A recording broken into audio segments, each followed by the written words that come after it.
Hello friends नमस्कार आरती home style cooking channel को आपण मानक बहुत बहुत स्वागत जनाऊँ। मुझे आज पोटल कषा करी। पोटल ऊपर चांची दे फाड़ फाड़ कर काटी देछि। आलू भी से काटी देछि। सोरिष तेल पकई एको आम स्वाद अनुसार हलदी लुण पकई भाजी दबा। 2-3 थर घोड़ा नौटे भाजी सारा टिके मौड़ी गला आम को काढ़ी दबा। गोटे बड़ चामच सोरिष तेल देछि। सोरिष तेल गरम हेले हाफ चामच गोटा जीरा देबा।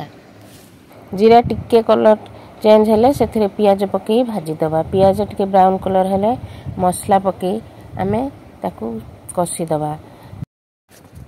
मसला अधा कषी हो साइला परे दालचीनी लवंग अलैच टमाटो काजू बादाम मगज पकई बाटी भलिके को कषी दबा। स्वाद अनुसार लुण हलदी आ जीरा पाउडर लाल मिर्च पाउडर आ धनिया पाउडर पकई एको आमे कषी दबा।